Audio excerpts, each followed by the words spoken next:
EOTIS case law. So EOTIS is education other than in school. It was known as EOTAS at one point, but now it is known as EOTIS. So Derbyshire CC versus EM and DM 2019. So where a child or young person requires full-time education otherwise than in school, so education other than in school, sometimes referred to as your TAS at home, the special educational provision and your TIS package should be detailed in Section F. Section I should be left blank as there's no educational setting for the child or young person to attend. So what we would see here is the level of package. So you'd see, like, for example, how many hours of TA teacher support they're going to have, what packages, what therapeutic provision they might need, whether that's forest school, equine therapy, all that kind of stuff will be detailed in Section F, and then Section I would be left blank because they're not going to an actual setting. Their provision is in education other than in school package. NN versus Cheshire East Council, SEN 2021.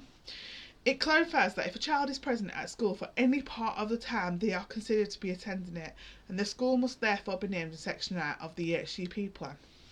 This applies even when the child attends provision delivered by the school as part of a bespoke package outside the usual classroom setting. This case also reaffirms earlier case law by confirming what constitutes as a school, that only the type and name of a setting may be recorded in Section I of an EHC plan. Our decisions about education otherwise in school EOTIS/EOTAS should be made, and that where full-time EOTIS at home is arranged, Section I should be left blank with the special educational provision set out in Section F. So basically what this is saying is, if there's any part of the week that a child attends the school setting, even if it's outside of the actual usual classroom, and it's alternative to what they would do if they were just attending the setting itself, this would not be EOTIS. This would still be them classed as having a school placement, and that would be in Section I. It's only when they do not attend a school at all for whatever reason, there's no reason at all for them to attend the school and their package is fully outside of the school setting, that you would be classed as EOTIS and Section I would be left blank.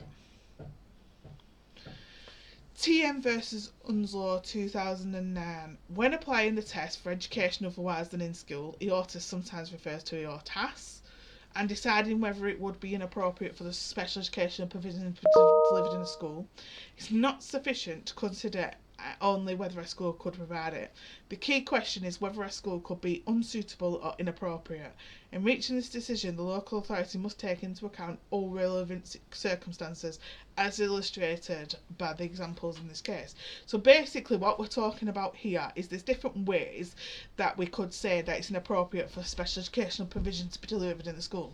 It's not all about whether a school can meet need, but obviously if every school is saying they can't meet need and all of those responses are lawful and solid, then it could be an indicator that EOTIS is needed.